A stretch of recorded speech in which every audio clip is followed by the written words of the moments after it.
اور احد کی لڑائیوں میں بعض اوقات بے چین ہو کے عورتیں لشکر اسلام میں آ گئی تھے، رسول نے واپس کر دیا، کہا یہ عورت کا جہاد نہیں ہے۔ حسین نے کہا اے عبداللہ ابن عباس، اے فلاں فلاں، میرا جہاد تو ہو ہی نہیں سکتا اگر میری بہن زینب میرے ساتھ نہ ہو۔ اسی لیے زینب کا مشہور ترین لقب ہے شریکت الحسین، یہ شریک ہے حسین کی۔ میرا جہاد، کربلا آپ سے ایک سوال کر رہا ہے، حل من ناصرین، بات یہیں سے چلی تھی، اور جب آپ کربلا کی آواز پہ لبیک کہنے جائیں گے تو عورتوں کی اہمیت کو فراموش نہ کریں، خود عورت بھی اپنی اہمیت کو فراموش نہ کرے۔ دین خدا مردوں سے زیادہ عورتوں کی مدد کا حقدار ہے، آواز عورتوں کو دی جا رہی ہے۔ اور اب یہاں پہ میری پہلی تقریر یزید کی بھول شیطان کی بھول بنی، اور دوسری تقریر خاص طور پر جب مکاری کا ہتھیار معاشرے میں استعمال ہو تو اس وقت عورت کا جہاد مرد سے بڑا ہو جاتا۔ جہاں تلواریں آئیں وہاں مرد جائے گا۔ دوسری تقریر ذہن میں رکھتے ہوئے میرے جملے سنیے گا، جہاں تیر آئے وہاں مرد جائے گا، جہاں نیزے آئے وہاں مرد جائے گا، جہاں برچیاں آئے وہاں مرد جائے گا، جہاں پتھر ہو وہاں مرد جائے گا۔ جہاں کربلا میں مکاری کا ہتھیار استعمال ہوا، وہ عورت کا کردار وہاں زیادہ سخت ہو جاتا۔ اگرچہ اتنی سیریس گفتگو کو ایک صاحب نے یہ کہہ کے ذرا سا مذاق کا رنگ دے دیا، یہاں مولانا بات صحیح بھی ہے، اگر کبھی چوری کو روکنا ہے تو چور کو نگران مقرر کر دو، اس کو پتا ہے کہاں کہاں سے چوریاں ہوتی ہیں۔ اگر معاشرے میں غنڈہ گردی پہ قابو پانا ہے، کسی بڑے غنڈے کو لا کے بنا دو ہوم منسٹر، اسے پتا ہے غنڈہ گردی کے طریقے کیا۔ ایک نماز شب پڑھنے والے محراب میں کھڑے ہوئے مومن کو کیا پتا ہے کہ غنڈہ گردی کیسے ہوتی ہے؟ لیکن اگر آپ اسے برے معنوں میں نہ لیں، کیونکہ قرآن نے کہا اِنَّ کَیْدَکُنَّ عظیم، عورتوں کا قید و مکر بہت بڑا ہوتا، تو عورت جانتی ہے کہ کس طرح سے معاشرے کو فریب دیا جاتا ہے۔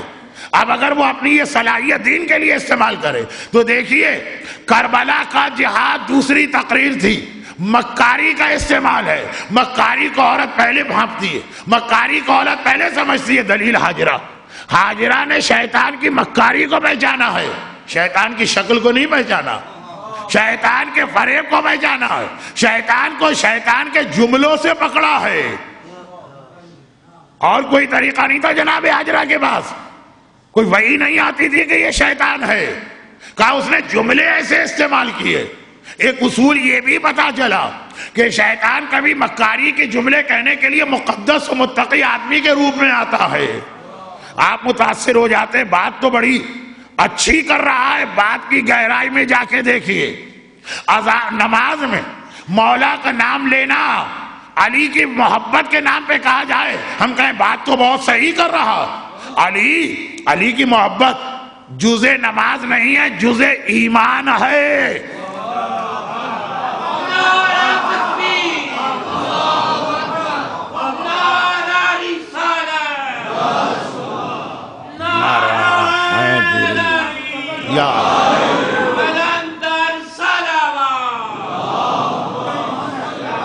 علی کی محبت جزء ایمان ہے۔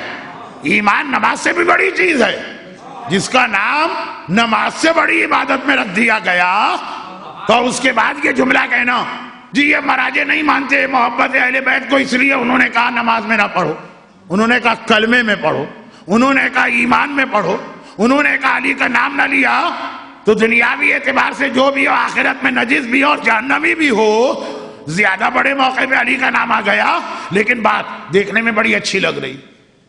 نتیجہ اس کا کتنا خراب ہے؟ نتیجہ اس کا وہی حاجرہ کی طرح پہچانیے، عورت جو مکاری کا ہتھیار جب آئے گا، عورتوں کو زیادہ ہوشیار ہو کے بیٹھنا ہے حاجرہ کی طرح، دو وجوہات سے۔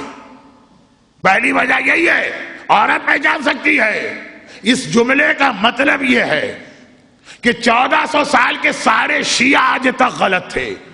ارے جو دشمنان اہل بیت ہم سے ہمیشہ کہتے آئے تھے تم غلط ہو، تمہارا دین غلط ہے، تمہارا طریقہ غلط ہے، وہ کبھی یہ نہ کہلوا سکے۔ لیکن آج کے مومن نے اذان نماز میں تیسری شہادت کہہ کے اپنی زبان سے اقرار کر لیا، میرے سارے بزرگ جھوٹے، میرے سارے علماء غلط، میرے مذہب کی ساری کتابیں دریا میں پھینک دینے کے قابل۔ خلاصہ کیا ہے؟ تمہارا مذہب آج تک غلط۔ تو اب کیا گارنٹی کہ آج جو کہہ رہے ہو تو آج صحیح ہو گیا؟ آج تک دشمن اہل بیت یہ کہتا تھا شیعہ مذہب پرانا نہیں ہے، انگریزوں نے بنایا ہے۔ شیعہ مذہب پرانا نہیں ہے، ایران کے صفوی بادشاہوں نے بنایا ہے۔ شیعہ مذہب پرانا نہیں ہے، سن 4 ہجری میں آل بویا نے بنایا ہے۔ اس کا اہل بیت سے کیا تعلق؟ اس کا آل محمد سے کیا تعلق؟ وہ کہتا تھا، منوا نہ سکا۔ اور آج مومن نے ایسی بات کہہ دی جس کا خلاصہ ہی یہ نکل رہا، کیونکہ الصلاۃ عماد الدین یوم الدین، نماز دین کی بنیاد و ستون ہے۔ جو مذہب 1400 سال سے غلط نمازیں پڑھ رہا ہو، غلط نمازیں سکھا رہا ہو، غلط نمازیں کتاب میں لکھ رہا ہو، وہ مذہب رہا کہاں جس کی بنیاد آپ نے ختم کر دی؟ جو دشمن نہ کہہ سکا وہ دوست نے کہہ دیا، شیطان کے مکر و فریب میں آ کر۔ یہ غور کیے بغیر کہ اتنے سے جملے کے کتنے زہریلے اثرات پوری تاریخ شیعہ پہ مرتب ہوں گے۔ عورت جسے یہ حاجرہ کی طرح پہچاننا بھی ہے، اور اس لیے بھی عورت کو زیادہ الرٹ ہو کے بیٹھنا کہ آپ نے غلطی کی، آپ کی غلطی آپ تک، عورت نے غلطی کی، عورت کی غلطی نسلوں تک ہے۔ ایک نہیں کتنے واقعات ایسے ہیں طبی دنیا میں بھی آپ جانتے ہیں۔ ماں حاملہ ہے، پیگننٹ عورت، کتنی پابندیاں اس پہ آتی ہے، کھلا چیز نہ کھانا۔ ارے ایک چھوٹا سا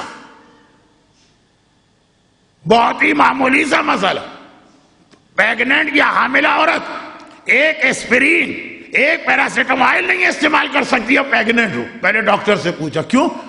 کہا تمہارا اکیلا مسئلہ نہیں ہے، جو چیز کبھی تمہارے لیے فائدہ مند تھی لیکن جب پیٹ میں بچہ آ گیا ہے یہ تو اسے نقصان پہنچا سکتی ہے۔ عورت جب بچے کو دودھ پلا رہی کتنی پابندیاں اس پہ آ جاتی ہیں کہ آپ اگر ذرا سی تمہیں نمونیا ہو گیا اثرات بچے تک جائیں گے۔ جو آج جینیٹک سائنس کہہ رہی ہے یہ 1400 سال پہلے اسلام نے کہا تھا۔ ماں کے غذا کے اثرات بچے پہ جاتے ہیں، ماں کی بیماریوں کے اثرات بچے پہ جاتے ہیں، ماں کے کردار اور تقوی کے اثرات بھی بچے پہ جاتے ہیں۔ جب ماں گانا سنتی ہے تو وہ ایک کان نہیں سن رہا، 2 کان سن رہے ہیں۔ وہ ماں بھی سن رہی ہے اور ماں کے ذریعے سے بچے کے کان میں بھی آواز جا رہی۔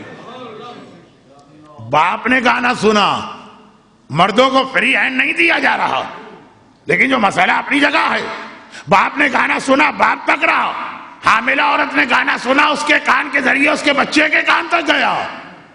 علامہ مجلسی کا ایک بہت ہی مشہور واقعہ، مجلسی اول، مجلسی ثانی نہیں، مجلسی اول، انہی علامہ باقر مجلسی کے والد علامہ تقی مجلسی، جو ہمارے ہاں زیادہ مشہور ہے علامہ مجلسی، وہ بیٹے مجلسی باقر مجلسی، جن کی کتاب بہار الانوار ہے، یہ حدیث کے ماہر ہیں، اور ان کے باپ علامہ تقی مجلسی وہ فقہ کے ماہر تھے، عظیم ترین مجتہد۔ پوری کتاب توضیح المسائل جو ایک مرجع لکھتا، 400 صفحے کی کتاب ہے، اس کے 70 سال کی محنت اور راتوں کو جاگ جا کے مطالعے کا خلاصہ ہوتی، بہت قیمتی کتاب۔ اس پوری کتاب میں اگر کسی مجتہد کا نام آیا تو صرف علامہ مجلسی کے والد کا آیا۔ تیمم کے مسئلے پہ جہاں یہ بحث کی ہے مراجع نے کہ پانی نہ ملے تو تیمم کرو، تو کیا مطلب پانی نہ ملے؟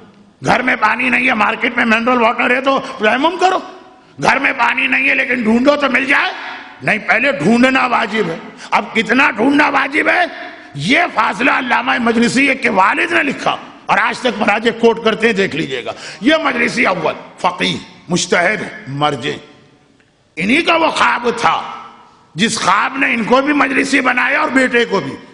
جب ان کے گھر میں بیٹا پیدا ہوا تو اس رات کو جب ان کی بیوی ڈیلیوری کے مرحلے سے گزر رہی تھی، خواب میں دیکھا کہ میں 4 معصومین کی بارگاہ میں ہوں، میرے یہاں بیٹا پیدا ہوا، وہ بیٹا اس مجلس میں لایا گیا، ہر معصوم نے اسے اپنی گود میں لیا، آخر میں ان کے حوالے کیا، جس کی وجہ سے یہ مجلسی کہلایا، بیٹا مجلسی کہلایا۔ بہت سارے واقعات ہیں، لیکن اس وقت جو اصل واقعہ کہ چونکہ خود اتنے بڑے مرجع فقیہ بیٹا علم